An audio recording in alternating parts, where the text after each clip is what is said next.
नीट पेपरफुटी प्रकरणी महाराष्ट्र भोवतीचं संशयाचं धुकं वाढतच चाललंय। नीटचा पेपर सेट करणाऱ्यांनीच पेपर फोडला का असा मोठा आणि गंभीर सवाल या निमित्तानं उपस्थित झालाय। लातूरमधील केमिस्ट्रीचे प्राध्यापक पी.व्ही. कुलकर्णींना अटक झाल्यानंतर आता बायोलॉजीच्या आणखी एक महिला प्राध्यापकाला देखील अटक करण्यात आलेली आहे। पुण्यामधील बॉटनी प्राध्यापिका मनीषा मांढरेला अटक करण्यात आलेली असून मनीषा मांढरेला आज दिल्ली कोर्टात हजर केलं जाणार आहे। अटकेनंतर सीबीआयनं मनीषा मांढरेच्या बिबवेवाडी इथल्या घरी जाऊन झाडाझडती घेतली।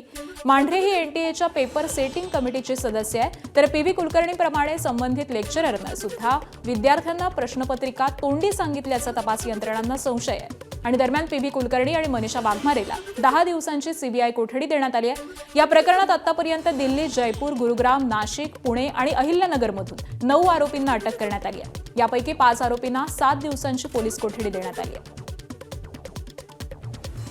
तर दरम्यान प्राध्यापक आणि पेपर फुटीचं कनेक्शन नेमकं काय आहे आपण जाणून घेऊया। पी.व्ही. कुलकर्णीकडून केमिस्ट्री पेपरचे प्रश्न हे लीक केले जायचे।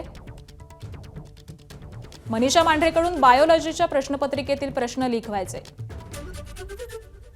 एजंट म्हणून काम करणाऱ्या वाघमारे, लोखंडे, खैरनार मार्फत विद्यार्थ्यांकडे हे प्रश्न पोहोचवले जायचे।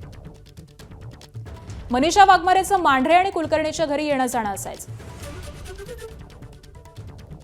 मनीषा वाघमारेकडून पेपर धनंजय लोखंडेकडे आणि नंतर शुभम खैरनारकडे पोहोचला। पुढे हाच पेपर गुरुग्रामच्या यश यादवकडे गेला आणि त्यानंतर यादवनं सिकरच्या बिवाल बंधूंना हा पेपर दिला।